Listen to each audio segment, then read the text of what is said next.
বক্তব্য যেটা আমি বুঝতে পারলাম যে যারা এই 15-16 বছর আমাদের আওয়ামী লীগের অত্যাচার নির্যাতনের সাথে জড়িত ছিল, আওয়ামী লীগকে সহযোগিতা করছে, আওয়ামী লীগের তথ্য দিচ্ছে, আওয়ামী লীগের কাছে সুযোগ সুবিধা নিচ্ছে, এরা নতুন করে আইসার জন্য দলের পথ পদবি না নেয়, আমার পাশে না বসে, আবার নতুন করে বর্ণাতা হওয়ার চেষ্টা না করে। হ্যাঁ, সেটা কিন্তু তার নমুনা আজকে আপনারা যে কিছু পান নাই তা কিন্তু আমি জানি, আপনারা কিন্তু আজকের থেকে সেটা পাইছেন। কারণ এখানে আপনারা যে নাম দিচ্ছেন তাদেরকে বক্তব্য দিচ্ছে, আমি কিন্তু আমার পছন্দ অনুযায়ী বক্তব্য রাখতে দিই। আপনারা যে তালিকা দিচ্ছেন তালিকা দিচ্ছেন এবং আপনাদের পছন্দ অনুযায়ী কিন্তু এই অনুষ্ঠানটা হচ্ছে যে এখানে করবেন, এই সকালে হবে। আমি যেটা স্পষ্ট করে বলতে চাই যে 15 বছর এই ঝড় ঝাপটার সময় আমাদের যাদেরকে প্রয়োজন হয় নাই, যাদের সাহায্য সহযোগিতা ছাড়া আমরা চলতে পারছি, তাদের এখন আবার লাগবে কেন? এখন তো আমাদের সাথে প্রয়োজন নাই। আর তাকে সুযোগ দিলে কিন্তু আপনারা দেন, আমার কাছে কিন্তু সরাসরি এসে যেতে হবে না, নিশ্চিন্ত থাকে। এখন আপনারা সুযোগ তো দিয়েন না। এখন মনে করেন যে তার বুদ্ধি বেশি, তারে আপনাকে লাগবো, যে আপনিও তার নেন। আমি কালকে কিন্তু নয়াপাড়া ভক্তিতে বলছি যে আমার দলের লোকের একটু সহজ এই আওয়ামী লীগ যারা করে কোনো বোকা লোক আওয়ামী লীগ করে আমি দেখিনি এই জীবনে। যেমন আমি একটা মজা করে বলতাম যে নোয়াখালী মাটিতে কোনো বোকা লোক জন্মগ্রহণ করে না, আমিও করি। আওয়ামী লীগের লোক মানুষরাও কিন্তু কোনো বোকা লোক আমি দেখিনি, কারণ সে সকাল থেকে জানে যে ওরে গিয়ে এটা করতে হবে। যে আমাদের বয়স সাথে একদিন তো কইছিল যে আওয়ামী লীগের একটা নেতা বৈশিষ্ট্য কি জানো, তোমার সাথে কাউ দেখা হইলো, তুমি নিশ্চিন্ত থাকো, ও হয় কোনো বিএনপি নেতা ক্ষতি করে আইছে, নাইলে ক্ষতি করতে যাচ্ছে। ও সারাদিন ধরে এই কাজটাই পারে, অন্য কোনো কাজও পারে না। এবং ওরা ফুল টাইম দল করে এবং চাকরি বাকরি ব্যবসা কি করে জানি না, ব্যবসা হলো চাঁদাবাজি, কেমনি মানুষের ক্ষতি করে জমি দখল, বাড়ি দখল করে টাকা নেবে, এইটা হলো আওয়ামী লীগের বৈশিষ্ট্য। নিজের দাপট দেখায় চলবে, হুঙ্কার দিবে। 14 গোষ্ঠী থেকেও চৌকিদার ছিল না, এখন তারে মানুষ সম্মান করে, সালাম দেয়। এত সালাম সম্মান নেই, এখন তুই পড়াস কেন? তুই থাক এলাকায়, মানুষ না তোরা সালাম দেয়, আমি সালাম দিব না কি দিব? তুই এলাকায় আয়, এলাকা তোরা কি করে? আমরা আমার বয়স 63 বছর, জীবনে অনেক বই পড়ছি, আমি কি লেখালেখি করি। আমি পৃথিবীর ইতিহাসে জানি না যে একজন সরকার প্রধান পড়ে গেছে, তার লগে 300 এমপি পড়ে গেছে। কেন? তোর না 500 করে ভোট পাইছো, সিল মারতে মারতে রাতে সিল মেনে বেড়ে সকাল পর্যন্ত সিলি মারছে, লক্ষ লক্ষ ভোট। বিএনপি পদ থেকে এসে জামাতের পায়ে যাবতো, জনগণ তোকে এত পছন্দ করে তখন পড়াইছ কেন?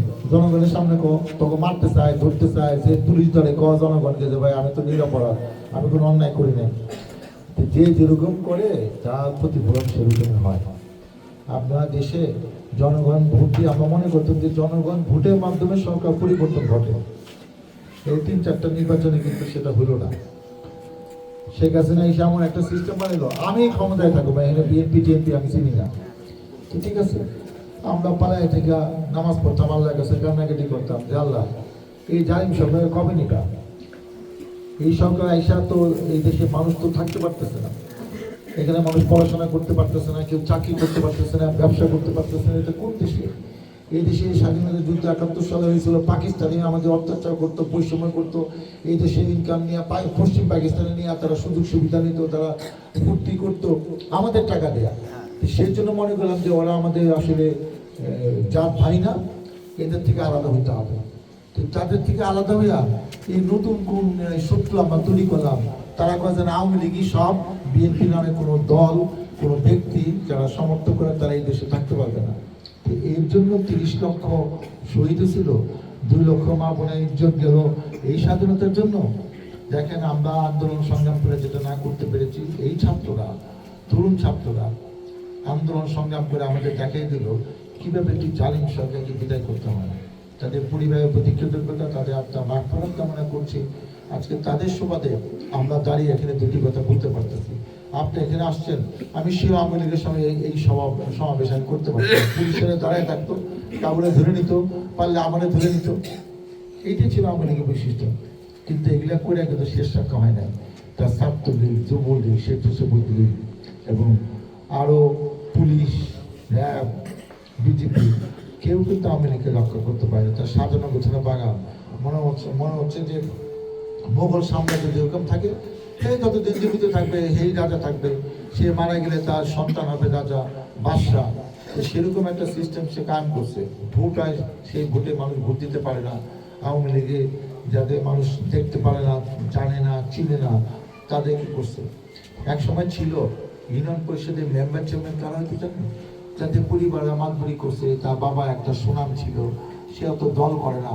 আগে চেয়ারম্যানদের কোনো দল ছিল না, যে দল যখন ক্ষমতায় তারা করতো, এবং তাদের একটা পরিবারের অবস্থান ছিল, ওই পরিবারের অবদান ছিল এলাকায়। তারা অনেক মসজিদ বানাইছে, কবরস্থান বানাইছে, মসজিদে জমি দিয়েছে, তার বাবা একটা বিশাল মাতবর ছিল, তার পোলাকে চেয়ারম্যান হিসেবে মানুষ মানে নিত, ভোট দিত, এবং যে যখন ক্ষমতা আসছে তারা করতো। আওয়ামী লীগ এসে বললো না, আমাদের তো অনেকদিন ক্ষমতা থাকতে হবে, জোর করে থাকতে হবে, তাহলে কি করতে হবে?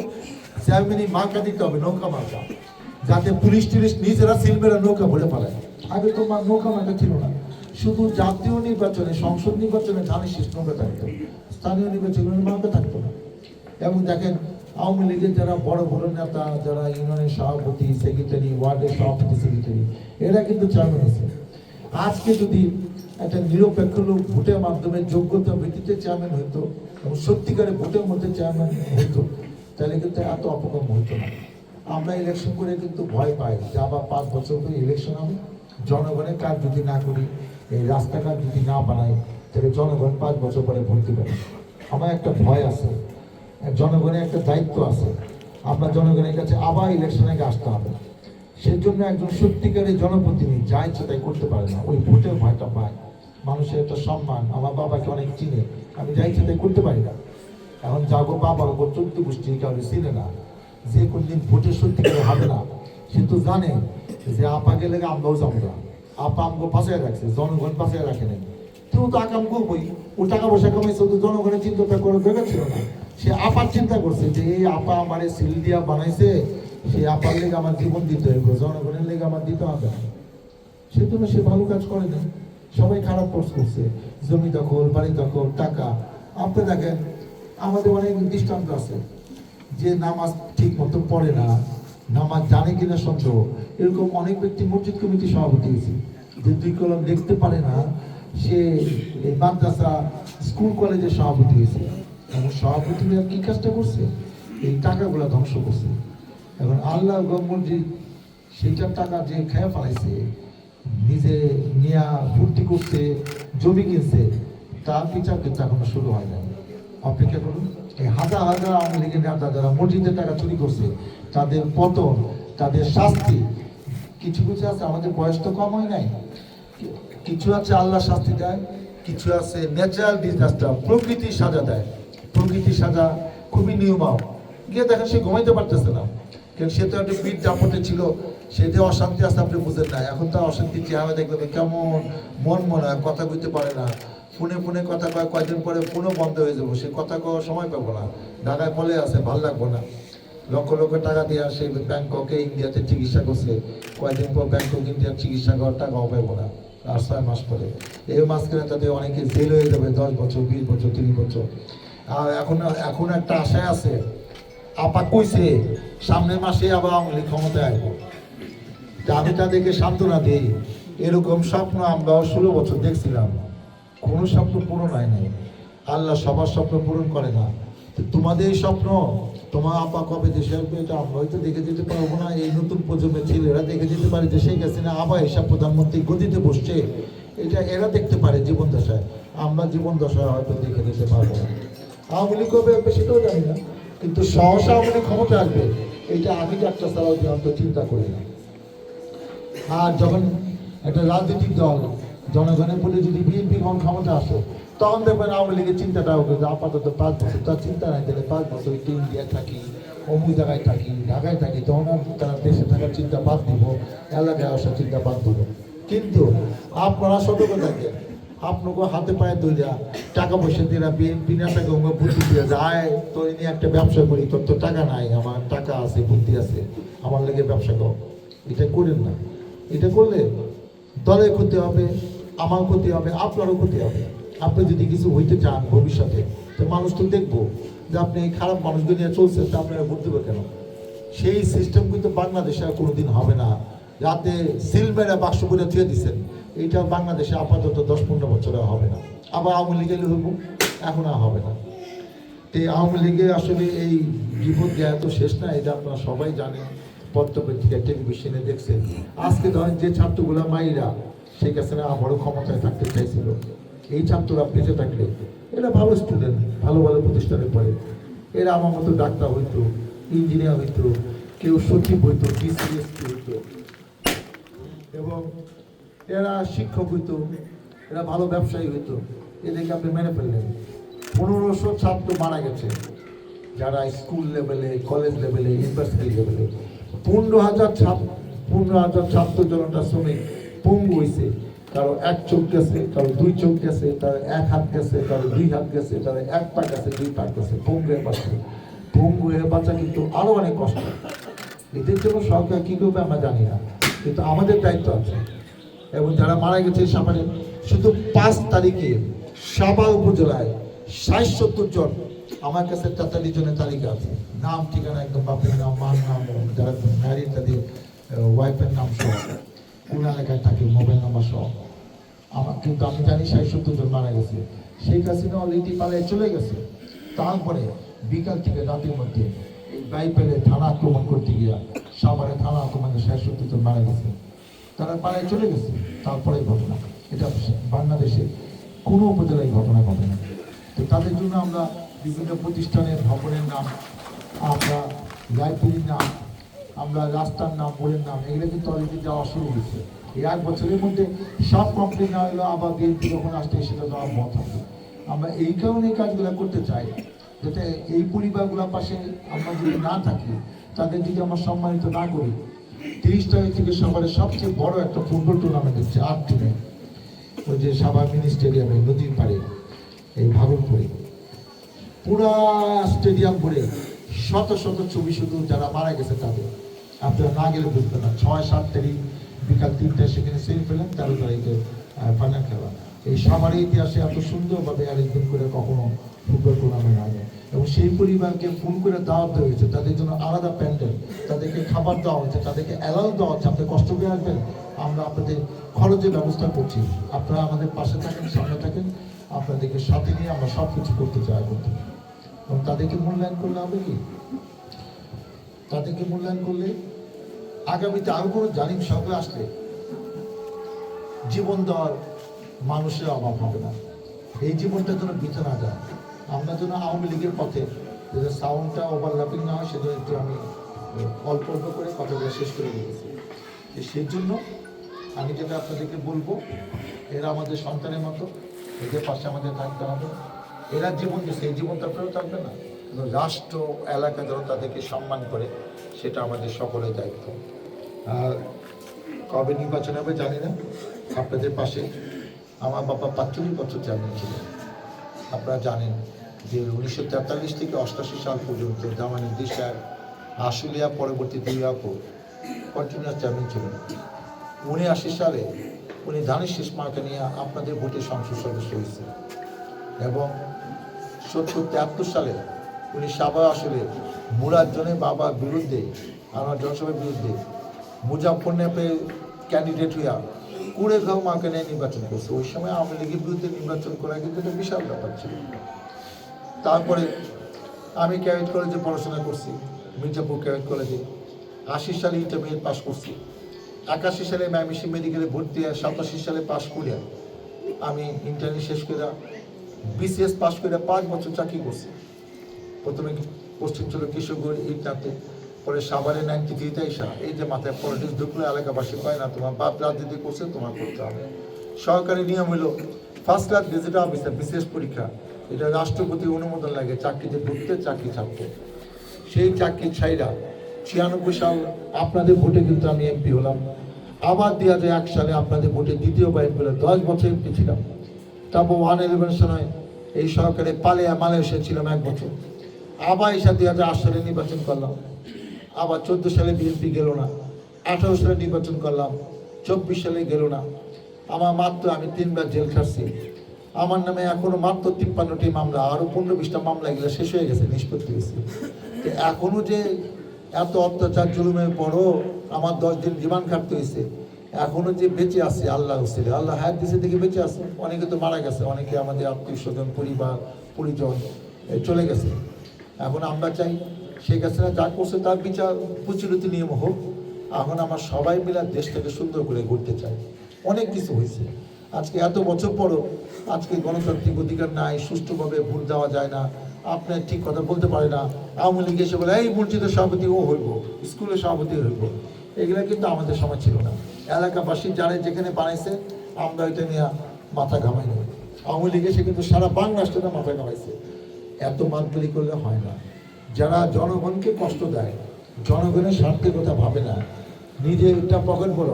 একবার মতিয়া চৌধুরী আসছিল আত্মসার আব্বাকে ক্যাম্পিং করতে, সে একটা স্লোগান দিছিল, সবুর করো নিজের বেলা পকেট ভরো। ওই যে কম্বল চুরি নিয়ে কত রকম স্লোগান আমরা শুনছি। তো ওই সময় কিন্তু আওয়ামী লীগের বিরুদ্ধে কথাগুলো যেগুলো পারতো না, সেই মতিয়া চৌধুরী একসময় কিন্তু আমরা আওয়ামী লীগের নেতাই ছিল। তো আমরা যেটা বলতে চাই যে যারা যেরকম বাড়াবাড়ি করবে তার বিচার কিন্তু সেরকমই হবে। আমরা এতদিন জানতাম যে অনেকে বিচার এই দুনিয়াতে হয় না, পরকালের বিচার হয়। সেই দোস্ত বেহেশত দুজকের হিসাব তো আল্লাহ তাআলাই করে, যে ভালো কাজ করছে ভালো কাজের পরিমাণ বেশি সে বেহেশতে যাবে, যে খারাপ কাজের পরিমাণ বেশি দুজকে যাবে। এবং সেই হিসাবে আমরা তো জানি পরকালে হবে। কিন্তু কিছু কিছু বিচার যে এই জীবন দশা হয় এত স্পষ্টভাবে এত বড় মানুষদের, এটা আগে আমরা দেখি নাই। এটা আমাদের সবার জন্য একটা শিক্ষা। বিশেষ করে আমরা যারা রাজনীতি করি, যে বাড়াবাড়ি করলে এই বিচার কিন্তু বাংলা মাটিতে হবে। অতএব আমাদের নেতা তারেক রহমান যেটা নির্দেশ দিয়েছেন, জনগণকে কষ্ট দেওয়া যাবে না। এই যে আজকে আমাদেরকে রিসিভ করার জন্য এই 40-50টা হুন্ডা ছিল, আমাদের দল থেকে বলে দিয়েছে হুন্ডা নিয়ে এলাকায় ঢোকা যাবে না। অলরেডি 20-30 জনকে দল থেকে বহিষ্কার করে দিয়েছে, যারা মামলা খাইছে, জেল খাইছে, মাসকে মাস পড়ায় ছিল, বছরকে বছর, তাদেরকে বহিষ্কার করে দিয়েছে। তোমাকে বলা হয়েছে তুমি এক জায়গায় যাবা, তোমার নেতা যাবে, ইউনিয়নের প্রেসিডেন্ট, থানা প্রেসিডেন্ট, তুমি 100-200 হুন্ডা নিয়ে রাস্তা গম করতে যাবা, লোকজনকে কষ্ট দিয়া আওয়ামী লীগের স্টাইলে। তুমি কি ক্ষমতায় আসছো? তোমার দলকে ক্ষমতায়, তুমি কি চেয়ারম্যান হয়েছো, এমপি হয়েছো, না মেম্বার হয়েছো? এখনই ক্ষমতা দেখানো শুরু করে গেছো। তাহলে জনগণ শিখলো কি? এই জীবনগুলো তাহলে কেন দিল? এখন এই পথে হাঁটা যাবে না। একটু ধৈর্য ধরো, জনগণের সাথে থাকো, পরিষ্কার করে দিচ্ছি। এখন আমি যেন আবার বিপদে না পড়ি, আমি হুন্ডা ফালে আমি একাই ঢুকছি, আমার সামনে আর হুন্ডা ছিল না, হুন্ডা সব পিছনে ছিল। আমি দেখছি এদের বোঝানোর জন্য যে হুন্ডা বহর নিয়ে এলাকায় ঢুকা যাবে না। মানুষ ভোট দেওয়ার জন্য অপেক্ষা করছে। এখনই আমি যদি ক্ষমতা দেখে, তাহলে তো আমি এমপি হলে তো মনে হয় কাউরে আমি চিনবই না, আমার লাগে 500 হুন্ডা নিয়ে আমি যাবো, তাহলে মানুষ আমায় দেখবে কেমনি? এই জিনিসগুলো আমি নেতা কর্মীদের বলি, আওয়ামী লীগ যে পথে হারছে এগুলো বর্জন করতে হবে। ওই জায়গায় করছি যে আমি থাকবো পিছে, একদম সুন্দর সুন্দর চেহারাগুলো আওয়ামী লীগের সময় দেখছি, আমার ফেসবুকে ছবি আছে, কি সুন্দর সুন্দর সুন্দর 40টা চাঁদাবাদ পিছে দাঁড়ায় আছে, তা বড় নেতা বসে আছে। এদের চেহারা মানুষ দেখতে দেখতে ফেড আপ হয়ে গেছে। সেই সিস্টেম কিন্তু করা যাবে না। নেতারা বসে থাকবে, বক্তৃতা দিবে, পরামর্শ দিবে, কিন্তু সবসময় খেলে আমার নেতাদের সাথে ঘুরবে, তাহলে আমি এই লোকগুলোর সাথে কথা বলবো কেমন? এরা কি বছরে একদিন আমার সাথে কথা বলতে পারবে না, দেখতে পারবে না? এদের পাশে বসে আমি খেতে পারবো না? আমি ভিতরে জমে গিয়া মুরগ পোলাও আরাম করে খাবো, আর এরা খাবে অন্য খিচুড়ি, আমি খাবি পোলাও। এই সিস্টেম বাংলাদেশে এখন আর থাকবে না। এগুলো দরকার নেই। আওয়ামী লীগ যেগুলো করছে এগুলো আমাদের বর্জন করতে হবে। সত্যিকারের নেতা হইতে হবে, যে নেতার স্বপ্ন এরা দেখে দেশ স্বাধীন করছে, সেই জিনিস প্রবর্তন করতে হবে। আমরা লেখাপড়া শিখে, আমার বাবা রাজনীতি করছে, আমি রাজনীতি পরিবারের সন্তান, আমার ছোট ভাই 2বার চেয়ারম্যান হয়েছে, একবার ভাইস চেয়ারম্যান হয়েছে, হুমায়ুন ভাই 80 এনে 27 বছর চেয়ারম্যান ছিল। আমি মানে এত কিছু করে এত কিছু শিখলাম। এখন যদি এগুলো জনগণের উদ্দেশ্যে আমরা মেনটেন করতে না পারি, জনগণকে আমরা দেখাইতে না পারি, তাহলে আমি লেখাপড়া শিখছি কেন? আমি দেশে বলা হয়েছি কেন? তাহলে অন্য দেশের সাথে আমার পার্থক্য কী? এই কাজগুলো এখন করতে হবে, যে হ্যাঁ ওনার সাথে অন্যদের পার্থক্য আছে, উনি ওদের থেকে একটু আলাদা, ওনার কথাবার্তা আলাদা, ওনার চলন বলন আলাদা। তাহলে সে মানুষ বুঝবে হ্যাঁ দেশে পরিবর্তন হচ্ছে, সবারই পরিবর্তন হচ্ছে, আসলে পরিবর্তন হয়েছে, নেতার চরিত্র, নেতা কথাবার্তা অন্যরকম, আগের সাথে মিল নাই, নতুন নতুন কিছু চাই, নতুন প্রজন্ম নতুন কিছু চাই। এই বয়স্ক লোকটা মারা যাওয়ার আগে দেশে যে একটা পরিবর্তন হয়েছে, ভালো কিছু হচ্ছে সত্যিকারে। আমি কোনো বিচার শুনতে চাই না যে আগে আওয়ামী লীগকে আমি চাঁদা দিতাম, এখন ভাই আপনার ওই নেতা আমার কাছে চাঁদা চায়, ভাই এখন কি করবেন? এই থেকে আমি শুনতে চাই চাঁদা চাপ দিলে অনেকে দিব, কেন আপনি চাঁদা নেবেন? আপনি কি চাঁদাবাজ নাকি? আপনি কি ব্যবসাতে কিছু দেখে দেন? আপনি কি ফকির নাকি? বসতে ঠিক আছে? আওয়ামী লীগ যা করছে এই কাজ এখনো করবেন? এত ক্ষমতা আপনাকে দিছে? আমরা এইসব যারা অপকর্ম করবেন তাদেরকে আগামীতে ভালো পদও দিব না, তারা আমার আশেপাশেও থাকবে না। আপনার অপেক্ষা করে আমাকে জানাইতে হবে, আমাকে জানাইতে হবে। দলে বহু ভালো ভালো মানুষ আছে, তাদেরকে আমার সামনে এসে দলটাকে সুন্দর করে করতে চাই। পুরান লোক যারা পরীক্ষিত, যারা ঠিক পথে চলবে, তাদেরকে সাথে নিয়ে নতুন যারা কাজ করতে চায়, বা তারা আওয়ামী লীগ করছে তা না, অনেকেই লোক আছে কোনো কিছু করে না, আগে পলিটিক্স করে না, এখন করবে, তাদেরকে একটু সুযোগ দিবেন না? দিবেন তো, ভোটে তো সবাইকে লাগবে, খালি দলের না কাজ করবে মানে যে এই যে যারা ভোটার একই পদে আছে, পদে নাই, এদের ভোট লাগবে না। আমি যেটা বলতে চাই, অনেক জীবন গেছে, অনেক কষ্ট হয়েছে, দেশটাকে নতুন করে সাজাতে হবে। দেশ বলতে আমি এলাকা, গ্রাম, পাড়া, মহল্লা, এটা আমি করতেছি। সত্যি ওনাদের একটা সমস্যা, মসজিদ অনুদান হবে, ওনাদের সমস্যা, রাস্তাঘাটটা দিতে দিব, সব কিছু করতে হবে। আমি গেলে পকেট ভরার জন্য আসছি, 5 বছর পর্যন্ত জনগণ হিসাব করবে। তাহলে অন্য নেতাদের সাথে আমার পার্থক্য করি, তাহলে আমি কেন জামাই দিতে সন্তান এলাম? কেন আমি ক্যাডেট কলেজে, মেডিকেল কলেজে পড়ছি? আমাকে যারা পছন্দ করে তারা এমন কিছু তো যে হ্যাঁ উনি একটা অন্যরকম নেতা, ক্যারিসমেটিক নেতা, ওনার কথাবার্তা সুন্দর, ওনার কাজও সুন্দর। ম্যাক্সিমাম নেতারা সুন্দর সুন্দর কথা বলে, কাজগুলো সুন্দর করে না। কিন্তু আমাদের কথাও সুন্দর বলতে হবে, কাজও সুন্দর করতে হবে, পরিশ্রম করতে হবে, দিন নাই রাত নাই। নেতারা ঘুমের থেকে 12টা 1টার সময় উঠে এলাকায় আসবে, রাত 12টা 1টা পর্যন্ত মিটিং করবে, এইসব জিনিস নাই। সকাল থেকে সন্ধ্যা পর্যন্ত কাজ করতে হবে। ওই এলাকায় মানুষ সন্ধ্যায় চায়, সন্ধ্যায় যেতে হবে। ওয়াজ মানুষ আমার 10টার সময়, আমি 10টার সময় যাই। আমি টেঙ্গুরি কোনাপাড়া একদিন ওয়াজ মাহফিলে গেছি, আমার বক্তৃতার সময় হয়েছে 2:45টার সময়। তারেক মনে হয় বসে আছে, তো 2:45টায় বক্তৃতা দিচ্ছি, সমস্যা নেই, জনগণ চাচ্ছে সেই জন্য করতেছি। আমি 7টার সময় বক্তৃতা দিয়ে চলে যেমন ঢাকায় না, এখন সবাইকে পরিশ্রম করে দেশটাকে করতে হবে। আরও অনেক কথা বলতে চাইছিলাম, বলতে চাই না। আপনারা নামাজে যান, আমার জন্য দোয়া করেন। আগামীতে আপনাদের ম্যান্ডেট নিয়ে যেন আপনাদের পাশে, আপনাদের কল্যাণে থেকে দলের জন্য যেন কিছু করতে পারি, আপনাদের জন্য, এলাকার জন্য যেন কিছু করতে পারি। মহান আল্লাহ তাআলা আমাদের জন্য সেই তৌফিক দেয়। আল্লাহ হাফেজ। বাংলাদেশ জিন্দাবাদ।